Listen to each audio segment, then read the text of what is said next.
انسانوں پر اللہ نے لاگو کیے، ایک نماز ہے اور ایک روزہ ہے۔ حضرت آدم سے لے کر حضرت محمد رسول اللہ صلی اللہ علیہ وسلم تک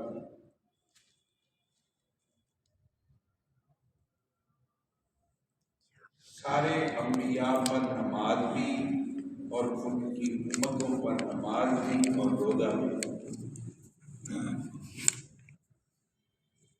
یہ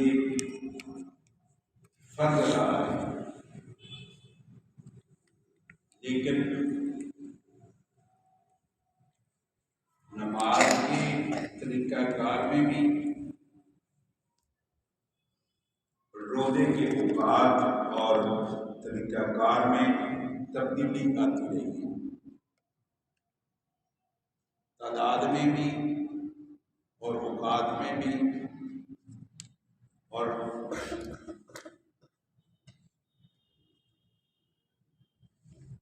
مختلف اوقات میں تعداد میں فرق رہا ہے۔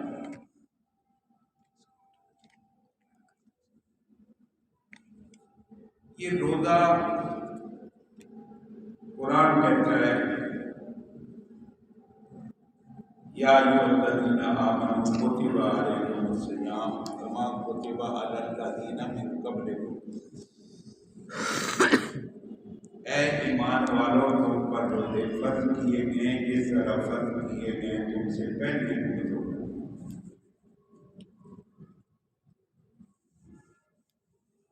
تو روزہ ایک بڑا مشکل عمل ہے، لیکن کمال یہ روزے کی عظمت سمجھیں کہ روزے کے علاوہ کوئی بھی بندہ یہ ارادہ کر لے کہ میں نے پانی بھی نہیں پینا، کھانا بھی نہیں کھانا اور پوری طرف نظر بھی نہیں اٹھانی، ہاتھ بھی نہیں اٹھانا، قدم بھی نہیں اٹھانا، تو روزے کی نیت بھی نہ ہو تو پورا دن ممکن نہیں ہے کہ بندہ روزہ، لیکن جب سحر کے وقت بندہ روزے کی نیت کر لیتا ہے تو اللہ تعالیٰ ایسا صبر بندے کو عطا کر دیتا ہے کہ نہ اس کو پیاس کی پرواہ ہوتی ہے، نہ بھوک کی پرواہ ہوتی ہے، نہ کسی تھکاوٹ کی پرواہ ہوتی ہے، وہ کام بھی کرتا رہتا ہے اور شام روزہ بھی رکھتا ہے۔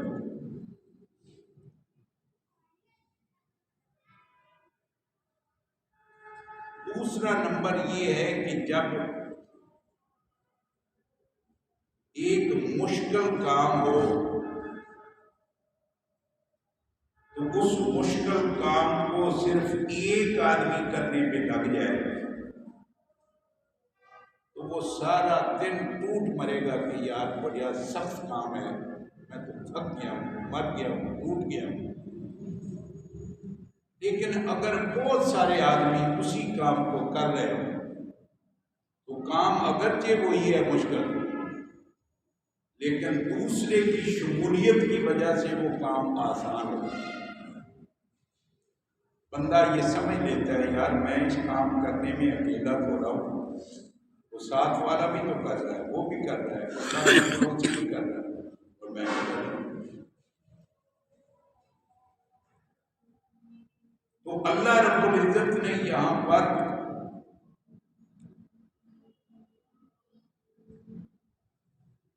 حضرت آدم سے لے کر حضرت نبی پاک کی تک جتنی امم آئی ہیں ساری امتوں پر روزے کو فرض کیا ہے۔ یہ اکیلے امت محمدیہ پر فرض نہیں ہے بلکہ پہلی امتوں پر بھی فرض ہے۔ اس لیے روزے جیسا خوبصورت عمل تقوی والا عمل جس ترتیب سے سید الانبیاء کو آپ کی امت کو عطا کیا گیا ہے، کسی اور امت کو اس طرح نہیں ملتا۔ اگرچہ 3 تبدیلیاں روزے میں بھی آئی ہیں اور نماز میں بھی آئی ہیں، اور ان تینوں تبدیلیوں کا ذکر احادیث میں ہے۔ مثال کے طور پر روزہ ہے، جب حضور پاک مدینے میں آئے تو اس وقت 1 مہینہ کے 3 روزے تھے، اور 1 عاشورہ کا روزہ تھا 10 مارچ۔ آپ نے فرمایا کہ اگر زندگی رہی تو آئندہ میں یہود کی مخالفت میں ڈبل روزہ رکھوں گا، 9 اور 10 یا 10 اور 11۔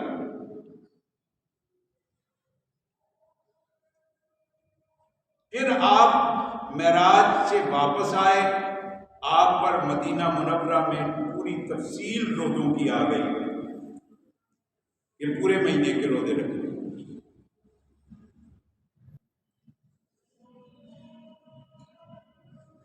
پھر روزے کے بارے میں یہ حکم آیا کہ اگر طاقت ہے تو روزے رکھ لو، اگر نہیں طاقت تو فدیہ دے دو۔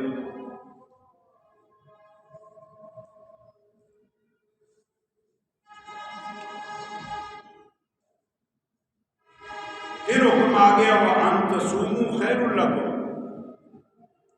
لیکن روزہ رکھنا تمہارے لیے بہتر ہے۔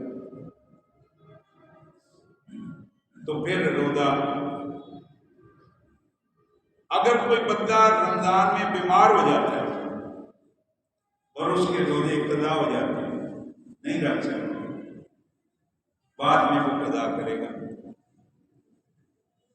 لیکن اگر پیر ہے، یعنی پیر سے مراد بوڑھا ہے، اتنا بوڑھا کہ ایک صحت پوری نہیں ہو سکتی، دوسرا اس کی جسمانی قوت نہیں بن سکتی، تو وہ فدیہ دے دے۔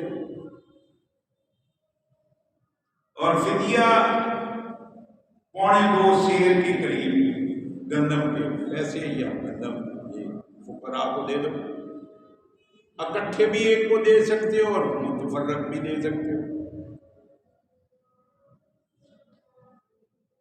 لیکن بہرحال روزہ امت محمدیہ پر فرض پورے مہینے کی، جس کو رمضان اور مبارک کہتے ہیں۔ اب آیت میں اللہ رب العزت نے بڑا پیار کا لفظ بولا ہے مسلمان میں، ایسا پیار جس طرح باپ اپنے بیٹے کو کہے عبد المنان ادھر آؤ، عبد الرحمان ادھر آؤ، عبد الغفار ادھر آؤ، اور ایک لفظ ہے باپ کا بیٹے کو، بیٹا جی ادھر آؤ۔ تو یہ بیٹا لفظ جو ہے اس میں اتنا ایک نرمی، محبت اور ایک لجاجت اور ایک تعلق کا رشتہ ہے، جس سے محبت کی جو لہر ہے وہ جذباتی ہو جاتی ہے کہ میرے ابو مجھے بلا رہے ہیں۔ اگر استاد ایسے لفظ بول کر اپنے شاگرد کو بلائے، میرا بیٹا ادھر آؤ، او بڑے او چھوٹے، او میرا بیٹا ادھر آؤ، جلدی آؤ، بھاگ کے آؤ، تو جب لفظ نرم ہوگا، محبت بھرا ہوگا، تو ایک محبت کا رشتہ جو ہے وہ مزید تڑپے گا، تابعداری کا اظہار ہوگا، فرما برداری کا عمل ہوگا، اور وہ بچہ، وہ بیٹا، وہ شاگرد، وہ مرید مرید پیر کی طرف، شاگرد استاد کی طرف، بیٹا باپ کی طرف بھاگ کر جائے گا۔ بہت محبت کے ساتھ مجھے میرے ابا جی نے، میرے استاد نے، میرے پیر نے، میرے بڑے نے مجھے بلایا۔ آپ بازار میں کہیں چلے جائیں، آپ کا کسی کو کندھا لگ گیا، آپ کی سواری کا ٹکراؤ ہو گیا، یا آپ سے کوئی ایسا عمل ہو گیا جس سے دوسرے کو تکلیف پہنچی ہے، تو آپ اس کو بازو سے پکڑ کے کہہ دیں بیٹا میں نے ارادہ تھا یہ نہیں کیا، میرا بیٹا کوئی بات نہیں ہے، میں معذرت کروں آپ سے، یہ تکلیف آپ کو پہنچ گئی ہے میرے عمل سے۔ تو جتنا بھی وہ طاقتور ہوگا، جتنا بھی شدت کا غصہ اس کے اندر ہوگا، آپ کے نرم لفظ بیٹا کہنے پر وہ اپنے غصے کو ٹھنڈا کرے گا۔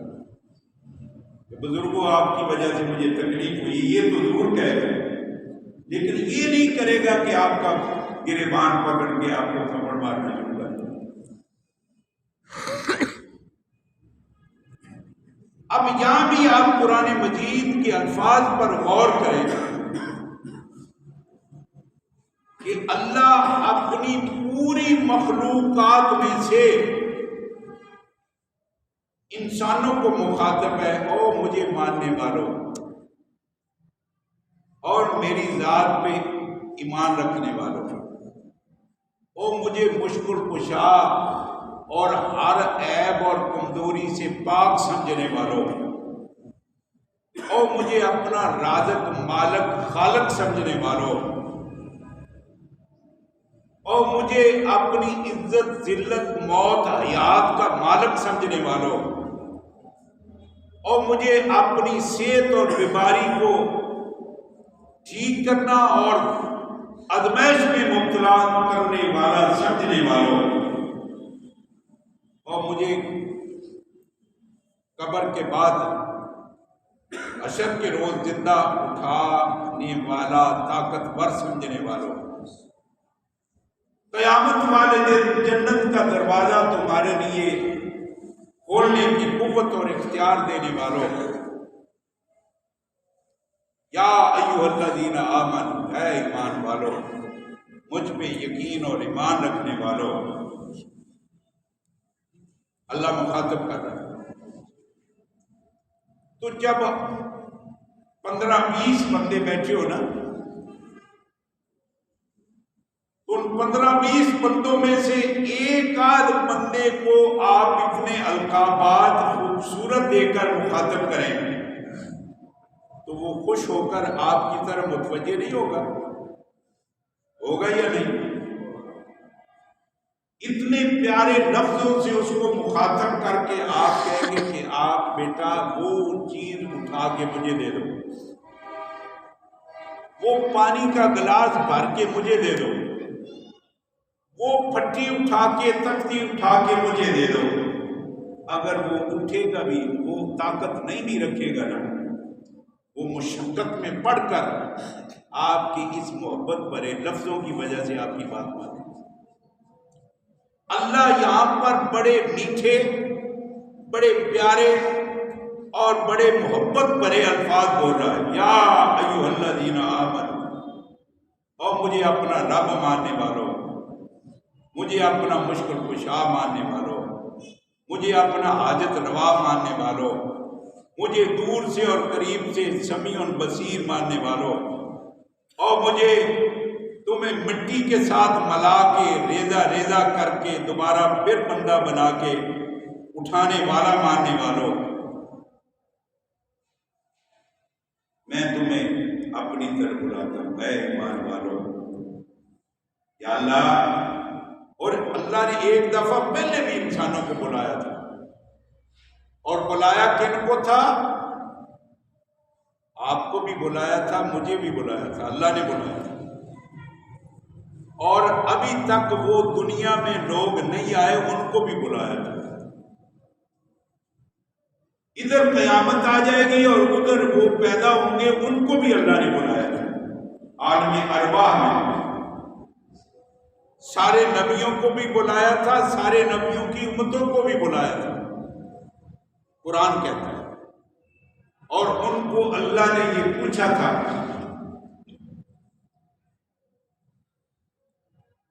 کیا الستو بربکم،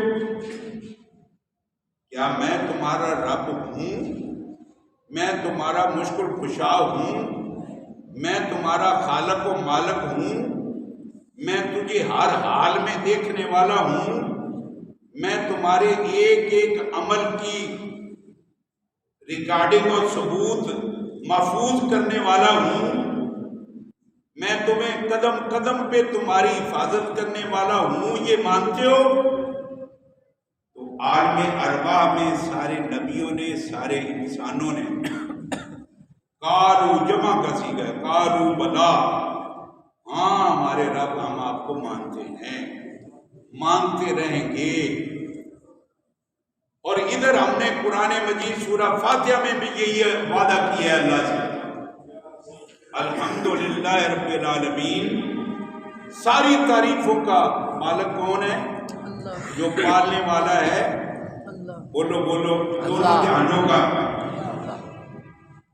ایاک نعبد و ایاک نستعین، ہم تیری ہی عبادت کرتے ہیں اور تجھ ہی سے مدد مانگتے ہیں، مانگتے ہیں، مانگتے رہیں گے، کبھی بھی نہیں تیرا در چھوڑیں گے۔ تو اس لیے کہ تو زندہ بھی ہے، تو ہر وقت دیکھتا بھی ہے، جانتا بھی ہے۔ دنیا میں اور کوئی ایسا مقام کسی نبی ولی کتب ابدال کا نہیں ہے کہ جو ہر بندے پر ہر گھڑی نظر بھی رکھتا ہو، اس کے حرکات و سکنات کو بھی جانتا ہو۔ یہ حرکات و سکنات سے کون واقف ہے؟ بولو، ایک اللہ کی ذات۔ وہ اللہ ہمیں مخاطب کر رہا ہے، یا ایھا الذین آمنوا، او مجھے ایسی طریقے سے، اس انداز میں ماننے والوں،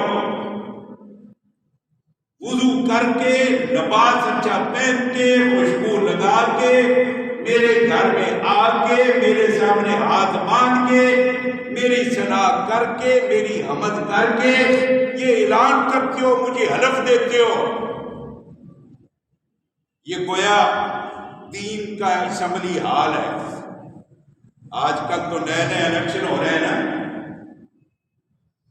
اور آج کی ہماری وزیر اعلیٰ بھی مائی، اور وزیر اعلیٰ مائی کے مائے سے کوئی فرق کوئی نہیں، دین تو دور سارے۔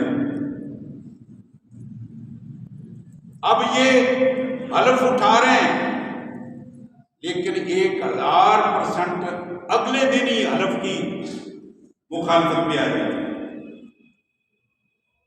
لیکن بندہ جب باوضو ہو کر اللہ کے گھر میں جاتا ہے،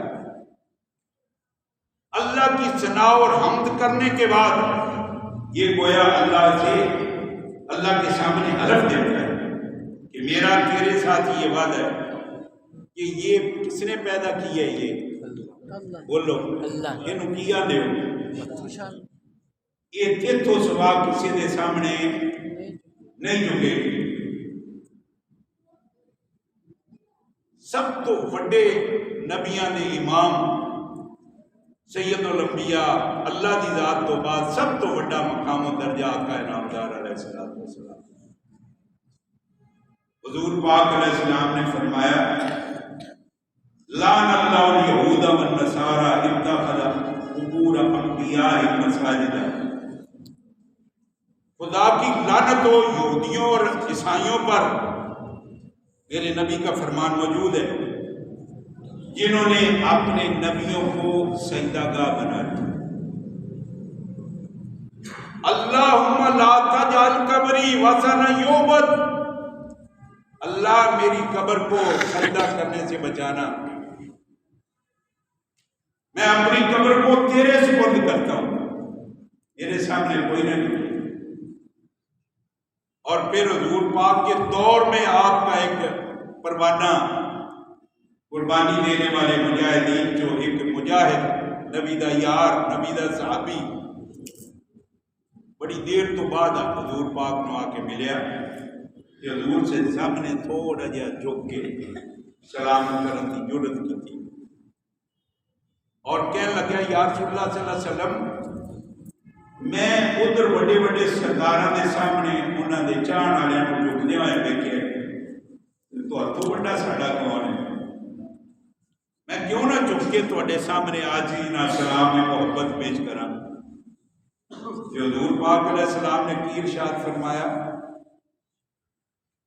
لا تقم عندی کما تقوم عند اللہ فی الصلاۃ یہ جھکنا عجز و انکساری کا اظہار کرنا اپنے اعضاء کو ڈھیلا چھوڑ کے کسی کے سامنے عاجزی کا اظہار کرنا یہ ایک رب کا حق ہے اس کی مخلوق کا حق نہیں میرے سامنے انج نہ کھڑا ہو کہ میں رب دے سامنے نماز دے وچ کھڑا ہوں جدو آقا اے فرما رہے ہیں کہ اسی آج سیاسیاں دے اگے یا آج دے انہاں لوگاں دنیا داراں دے اگے جھکیے تے پھر اللہ دا حق ہے جڑی مسجد دے وچ حلف دے رہے ہیں پھر آج دے سیاسیاں دنیا داراں تے ساڈے فرق تا کوئی نہ ہو وہ بھی حلف چک کے ملک نال غداری کر جاندے ہیں اسی دین دا حلف مسیتے چک کے غداری کر جاتے ہیں جتھے کوئی ٹاکی ٹنگی پئی ہے نا دیوار نال یا کسی درخت نال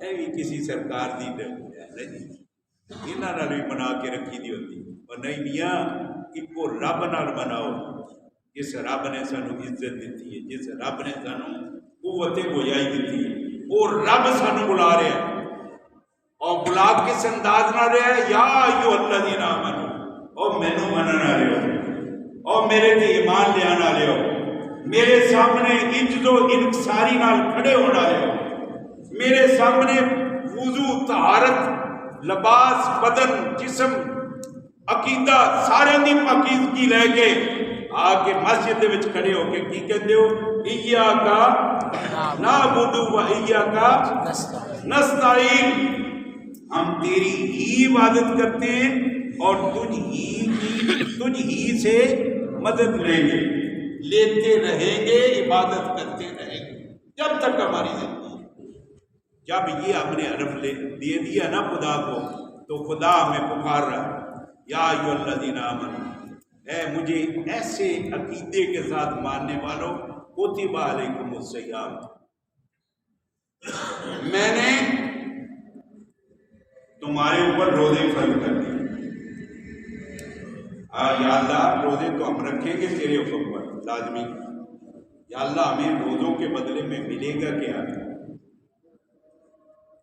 اللہ فرماتے ہیں لعلکم تتقون اے جی میں ورکشاپ کن اسی کہتے ہیں اے فلانے افسراں دی اج ورکشاپ ہے فلانے سٹوڈنٹاں دی اج ورکشاپ ہے فلانے شعبے دے لوگاں دی اج ریہرسل ہے یعنی انہوں نے تجدید کروائی جا رہی ہے انہوں یہ اللہ رب العزت یہ ہر سال دے وچ ایک مہینہ ہے جڑا ساڈے ایمان دے ایک مضبوط کرن دا ایک اللہ رب العزت نے سیزن بنایا ہے اور وہ ہے رمضان اس رمضان چ اپنے عقیدے نو اسی مضبوط کرنا ہے اب لگی ہے بھوک گھر میں اکیلے ہیں فریزر فروٹ سے بھی بھرا ہوا ہے کھانا بھی پڑا ہوا ہے مشروبات بھی پڑے ہوئے ہیں شدت کی گرمی ہے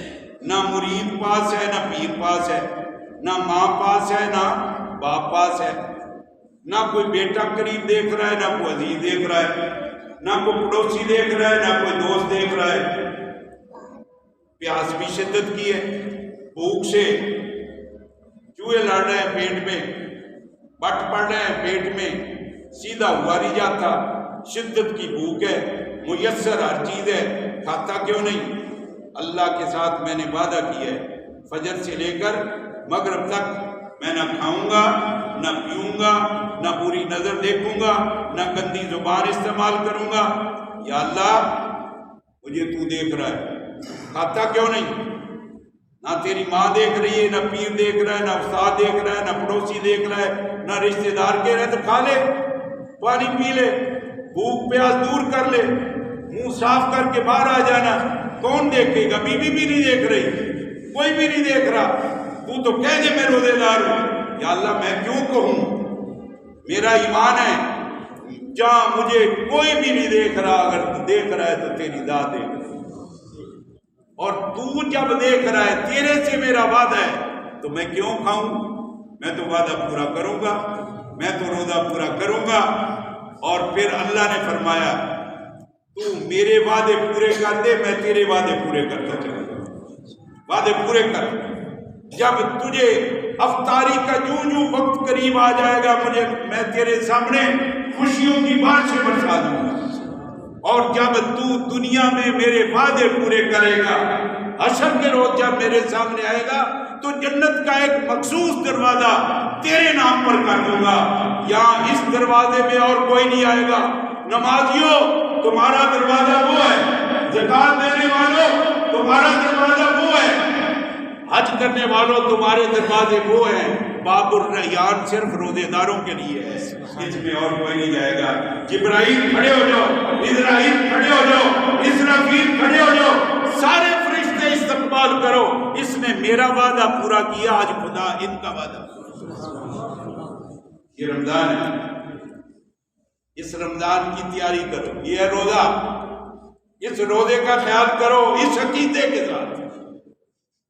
ادھر اسی ادھر بھی بنا کے رکھیے تے ادھر بھی راضی رکھیے تو ساریاں گلاں تو بھاگ پہ ہیں، اتنا نہ سارے راضی کرو۔ ایک بزرگ سن، بہت بڑے آدمی تھے، دو بزرگ نے جب پاکستان بنے ہیں نا، انہاں بزرگاں نے دونوں بزرگاں نے، ایک نے مشرقی پاکستان تے ایک نے مغربی پاکستان، انہوں نے پاکستان دونوں حصوں کا جھنڈا لایا۔ ایک کا نام مولانا ظفر احمد عثمانی، ایک کا نام شیخ الاسلام مولانا شبیر احمد عثمانی۔ شاید آپ کے گھروں میں ان کی لکھی ہوئی ترجمہ تفسیر عثمانی ہو۔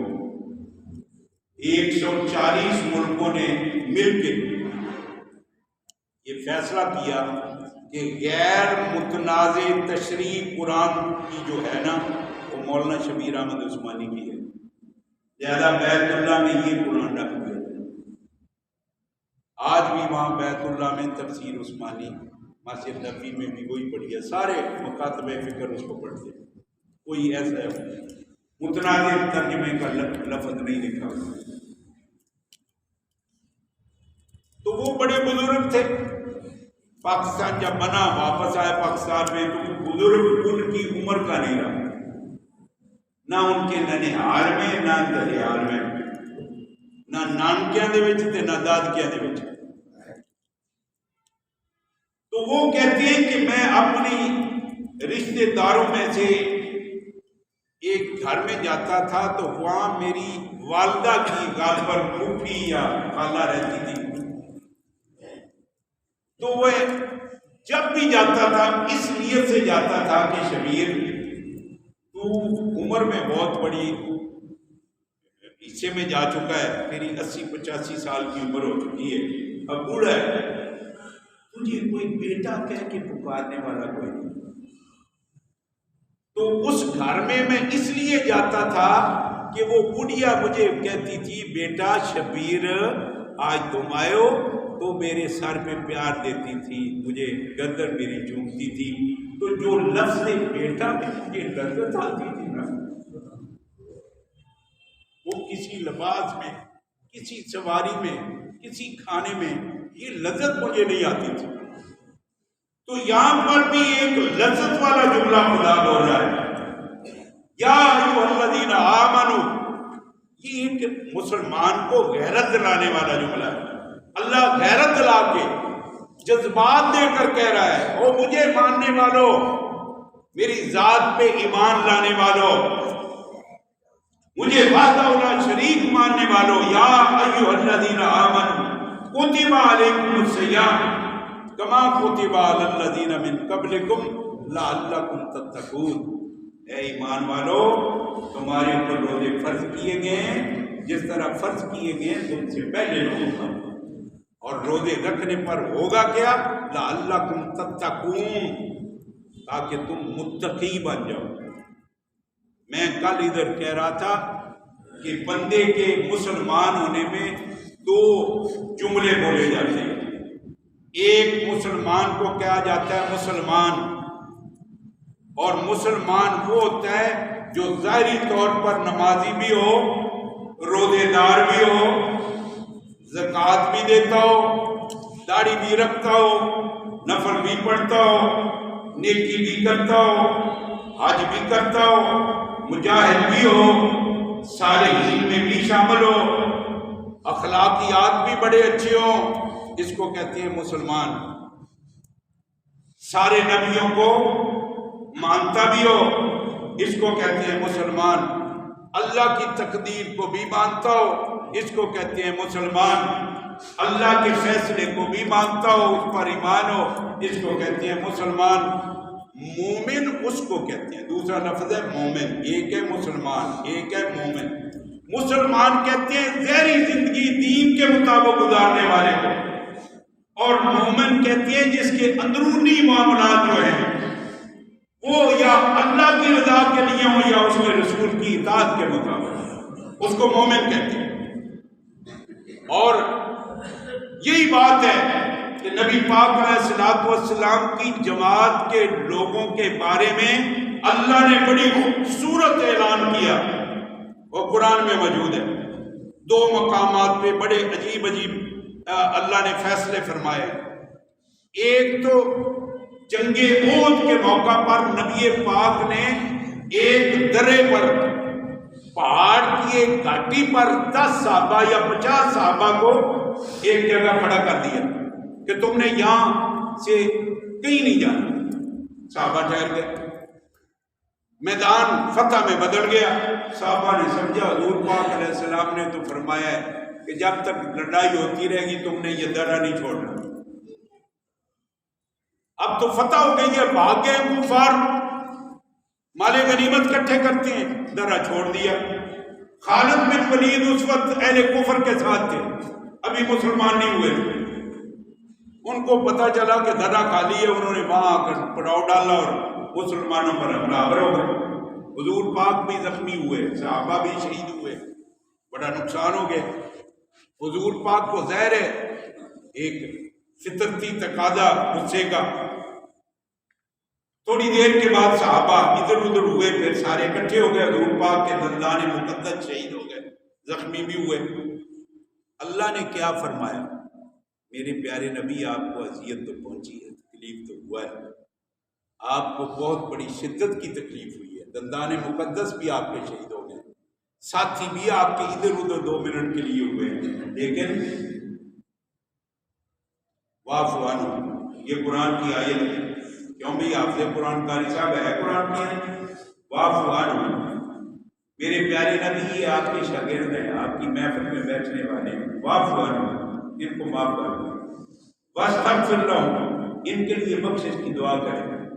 لیکن ساتھ ساتھ اور لفظ اگلا جو کیا کہا وہ بڑا خوبصورت کہا، وَشَاوِرْهُمْ فِي الْأَمْرِ.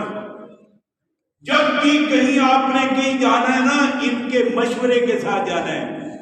یہ صحابی آپ کے ہیں، بندے میرے ہیں، تربیت آپ کی ہے، آنکھ میری ہے، مجلس آپ کی ہے، ہاتھ میں خدا کا ہے. ان کو معمولی نہ سمجھنا، یہ میرے بڑے محبوب بندے ہیں.